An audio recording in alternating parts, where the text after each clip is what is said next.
பார்க்க போகிறோம். அதுக்கு முன்னாடி இந்த ஐப்பசி மாதம் பார்த்தீங்கன்னு வச்சுக்கிங்களேன், பொதுவாக என்னென்னாக்கா இந்த ஐப்பசி மாதம் பார்த்தீங்கன்னா நிறைய விழாக்கள் உள்ள மாதம். ஏன்னா இந்த மாதத்தில் தான் பார்த்தீங்கன்னா தீபாவளி, பசங்களுக்கெல்லாம் ஒரே கொண்டாட்டம், எப்போ பட்டாசு வாங்கி தருவாங்கன்னு சொல்லிட்டு. ஏன்னா இந்த மாதம் நிறைய பலகாரங்கள் எல்லாம் செய்வாங்க, நிறைய ஸ்வீட்ஸு, நிறைய இனிப்பு பலகாரங்கள் இந்த மாதத்தில் நிறைய இருக்கும். அதே போல் நல்லா பார்த்தீங்கன்னா நல்ல இந்த முறுக்கு, அதிரசம், ஒட்டவடைன்னு சொல்லிட்டு அப்படியே இந்த வறுத்த உணவுகளை அதிகமாக நம்ம எடுத்துப்போம். மேலும் பார்த்தீங்கன்னா குடும்பத்தில் எல்லாருக்கிட்ட ஒரு மகிழ்ச்சி வந்து இந்த காலத்தில் ரொம்ப அதிகமாக இருக்கும். குடும்பத்தில் பார்த்தீங்கன்னா மகிழ்ச்சி இருக்குது. ஏன்னா தீபாவளிக்கு போனஸ் கொடுப்பாங்க, நிறைய பேர் பண்டு போட்டிருப்பாங்க. இது எல்லாமே இந்த மாதத்தை வந்து சிறப்பிக்கக்கூட ஒவ்வொரு காரணம் இருக்குது. அதே போல் தான் பார்த்தீங்கன்னா இந்த ஐப்பசி மாதம் பார்த்தீங்கன்னா நிறைய கிரக மாற்றங்களும் இருக்குது. ஏன்னா இந்த குரு பகவான் பார்த்தீங்கன்னு வச்சுக்கோங்க, அதிசாரமாக கடகத்தில் வர்றார், ஐப்பசி மாத தொடக்கத்திலே வந்துடுறார்.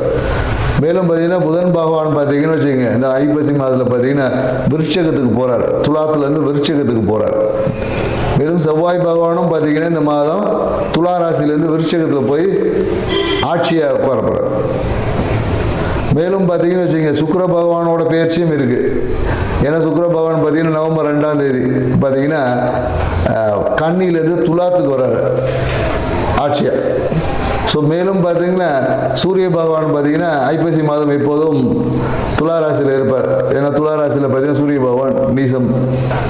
ஸோ இப்படி இவ்வளோ கிரக மாற்றங்கள் இந்த மாதத்தில் இருக்கிறதுனால நிறைய விஷயங்கள் இந்த மாதத்தில் நடக்க போகுதுன்னு சொல்லலாம். எல்லா ராசிக்காரர்களுக்கும் ஏதோ ஒரு விதத்தில் ஆரம்ப கட்டங்களில் நிறைய நற்பலன்களில், மாத பாதிக்கு அப்புறமா சில நற்பலன்கள் குறையவும் வாய்ப்பு இருக்குது.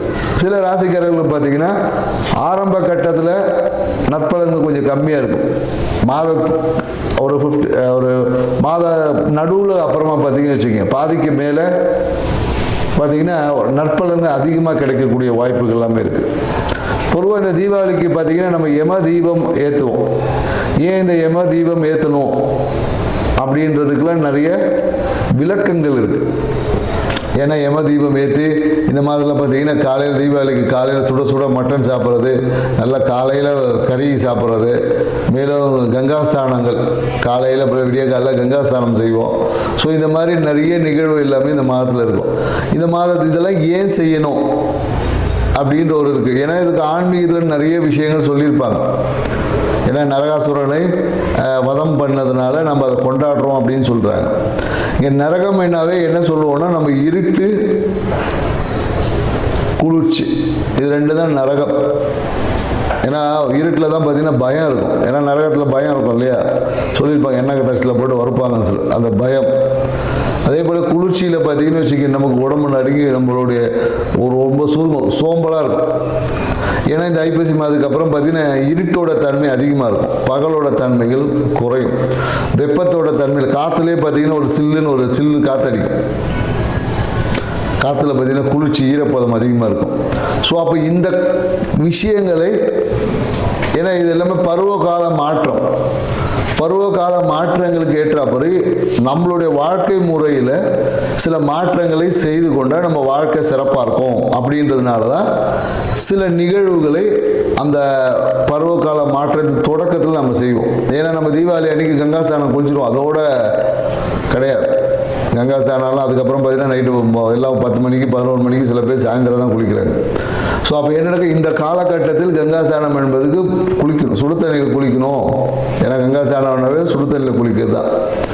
ஏன்னா அதுக்கு பின்னாடி பெரிய உடனே கங்காஸ்தானம்னா அப்படியே அதுக்கெல்லாம் கேட்காதுங்க. ஏன்னா அதுக்கு பின்னாடி மிகப்பெரிய மருத்துவ விஷயங்கள்லாம் இருக்குது, நிறைய இருக்குது. ஏன்னா இந்த காலகட்டம் குளிர்காலம், இந்த காலத்தில் போயிட்டு நான் வந்து குளிர்ந்த தண்ணியில் தான் குளிப்பேன்னு நிறைய வாதம் சார்ந்த விஷயங்கள் வந்துடும். ஸோ அதனால் மிதமான சூடுள்ள தண்ணியை குளிக்கணும் அப்படின்ற ஒரு அறிவியல் விஷயத்தையும் புரிஞ்சுக்கணும். மேலும் இந்த காலகட்டத்தில் என்னென்னாக்கா வறண்ட உணவுகள், அதாவது இந்த காலத்தில் போயிட்டு நான் பழம் சாப்பிட்டாலும் சளி பிடிச்சிடும். ஃப்ரூட்ஸ்லாம் அதிகமாக இந்த காலகட்டம் எடுக்கக்கூடாது. வறண்ட உணவுகள், ஆயில் ஐட்டமாக எடுக்கணும். ஏன்னா கொழுப்புத்தன்மை நம்ம உடம்புல இருந்தால் தான் குளிரை எதிர்கொள்ளக்கூடிய ஆற்றல் நமக்கு கிடைக்கும். அப்படின்றதுனால தான் வறண்ட மட்டன் சாப்பிட்றது, வறண்டாத முறுக்கு அதிரசம் இனிப்பு உணவுகளை சேர்த்துக்கொள்ளும் போது நம்மளுடைய உயிர் தன்மை நல்லா இருக்கும் அப்படி. ஏன்னா ஆன்மீகம் சார்ந்த விஷயத்தில் நிறைய விளக்கங்கள் நிறைய பேர் கொடுத்துருப்பாங்க. ஸோ நம்ம இது வாழ்வியல் சார்ந்த விஷயத்தில் ஒரு சிறிய விளக்கத்தை நம்ம புரிஞ்சுக்கணும். எதுக்கு இந்த காலகட்டத்தில் பொங்கல் அப்போ ஏன் பொங்கல் தான் செய்கிறோம் இல்லையா, அப்போ ஏன் அதிரசம் முறுக்கெல்லாம் செய்கிறதில்லை நம்ம. ஸோ பருவ காலங்களுக்கு ஏற்ற மாதிரி நம்மளுடைய உணவு பழக்க வழக்கம் இதை தான் பாரம்பரியம் சொல்லுது. ஏன்னா நம்ம இன்னைக்கு பாரம்பரிய விஷயங்களில் நிறைய மறந்துட்டோம். தீபாவளி வந்தால் ஒரு சினிமா பார்க்குறதோட முடிஞ்சு போச்சு. போய் புது படம் பார்த்துட்டு 4 பட்டாசு வெடிச்சுட்டு கவுந்தடிச்சு படுத்துக்க வேண்டியதாக இருக்குது. ஸோ இது வாழ்க்கையில் நம்ம முன்னோர்கள் நமக்கு கொடுத்த வரக்கூடிய காலங்களில் எதிர்கொள்ளக்கூடிய ஆற்றல் நம்ம ப்ரிப்பரேஷன். ஏன்னா மார்கழி மாதம் குளிர் தாங்க முடியாது. அதுக்கான ப்ரிப்பரேஷனை முன்னாடியிலேருந்து இந்த காலகட்டத்தில் நம்ம தொடங்கும். ஏன்னா அடுத்தது கார்த்திகை மாதம், அப்போ பார்த்தீங்கன்னா கார்த்திகை தீபம் ஏற்றுவோம். ஸோ வெளிச்சத்தை வெப்பத்தை அதிகம் பண்ணும். ஸோ இந்த மாதிரியான நிகழ்வு எல்லாமே இருக்குது என்ற ஒரு புரிதலோட இந்த ஐப்பசி மாத ராசி பலன்கள் ஒவ்வொரு ராசிக்கும் என்ன மாதிரி இருக்குன்றதை நம்ம பார்க்க போகிறோம். வாங்க வீடியோக்குள்ள போகிறோம். அவிட்ட நட்சத்திரம், குறிப்பாக அவிட்ட நட்சத்திரம் பார்த்தீங்கன்னா 1, 2 பாதம் 3, 4 பாதம் இது ரெண்டுமே 2 ராசியில் வரும். இந்த 2 ராசி அவிட்டம் 1, 2 பாதத்தில் இருக்கக்கூடிய அவிட்ட நட்சத்திரக்காரங்கள் இந்த காலகட்டம் பார்த்தீங்கன்னா தொழிலில் ஒரு புதிய முயற்சி எடுத்திருப்பாங்க. தொழில் சார்ந்த விஷயத்தில் எடுத்த முயற்சிகள் எல்லாமே வெற்றி அடையும் சொல்ல முடியாது. அதே போல் என்னென்னாக்க குறிப்பாக இந்த காலத்தில் ஒரு ப்ரொமோஷன் வரா மாதிரி இருக்கும். ப்ரொமோஷனை நோக்கி இவங்க செய்யக்கூடிய விஷயங்கள் எல்லாமே கண்டிப்பாக ஒரு விஷயம் நடக்கும்னு சொல்ல முடியும். ப்ரொமோஷன் இந்த காலத்தில் இவங்களுக்கு கிடைக்குமானா கிடைக்கிறதுக்கான வாய்ப்புகள் சாத்தியக்கூறுகள் அதிகம் எப்பொழுதும் எல்லா விதத்திலும். ஏன்னா இந்த அவிட்ட நட்சத்திரக்காரங்க என்னென்ன நிறைய அனுபவங்கள் இவங்க மனதில் இன்னும் புரியாத ஒரு பயத்தை ஏற்படுத்தினா யாரையுமே அவ்வளோ சீக்கிரம் நம்பி இறங்க மாட்டாங்க. அவங்களையும் அவங்க நம்ப மாட்டாங்க, அடுத்தவங்களும் நம்ப மாட்டாங்க. இதுவே இவங்களுடைய வாழ்க்கைக்கு அடுத்த ஒரு நிலை அடைக்கிறதுக்கு ஒரு பிரச்சனையாக இருக்குது. ஸோ இந்த காலகட்டத்தில் நம்ம என்ன சொல்லணும்னா நீங்கள் இந்த காலகட்டத்தில் அடுத்தவர்களையும் நம்பி தான். ஏன்னா நம்ம வாழ்க்கை சமூகத்தை சார்ந்த ஒரு வாழ்க்கை இருக்கும். ஏன்னா நம்ம ஒரு விஷயம் வேணுன்னா கூட இன்னொருத்தவங்களோட சப்போர்ட் இல்லாமல் இப்போ நமக்கு சாப்பாடு வேணா கூட ஒரு விவசாயம் பண்ண ஒரு விவசாயி எதிர்பார்த்துக்கணும். ஒரு கடையில் போய் ஒரு மாவு வாங்கினா ஒரு மாவை இன்னொரு கடையை அடுத்த ஒரு மனிதன் மட்டும்தான் அடுத்தவர்களை சார்ந்தே வாழ்ந்து பழகிட்டோம் நம்ம. ஸோ அப்போ என்னன்னாக்கா அடுத்தவர்களை யாரை நம்பணும் யாரை நம்பக்கூடாது என்பதை ஒரு பிளான் பண்ணிக்கணும். ஏன்னா நீங்கள் எல்லா விதத்திலும் எல்லாரையும் சந்தேகப்படும் போது என்னன்னாக்கா உங்களுக்கு நன்மையை செய்யக்கூடியவங்களையும் நீங்கள் இழக்க வேண்டியது இருக்கும். இப்படி தான் நிறைய இழப்புகளை சந்தித்திருப்பாங்க இந்த அவிட்ட நட்சத்திரம் குறிப்பாக. ஸோ இந்த அவிட்ட நட்சத்திரத்துக்கு நாம் சொல்லக்கூடிய விஷயம் தொழிலில் எப்போதும் என்னென்னாக்கா தொழிலில் பார்த்தீங்கன்னா 1, 2, 3 பாதங்களில் 1, 2 பாதத்திற்கும் எப்போதும் லாபத்தையே குறிக்கோளாக வச்சுருப்பாங்க. இவங்க எவ்வளோ லாபம் வரும் எவ்வளோ ப்ராஃபிட் வரும் அப்படியே பார்த்து இதே 3, 4 பாதம் வச்சு தொழில் என்ன செய்யலாம் என்ன பண்ணணும் ஏது பண்ணணும் இப்படி இருப்பாங்க. அதனால் பார்த்தீங்கன்னா இந்த 3, 4 பாதத்தில் இருக்கக்கூடிய அவிட்ட நட்சத்திரக்காரங்க பார்த்தீங்கன்னா எப்படியும் பார்த்தீங்கன்னா ஜெயிச்சிருவாங்க.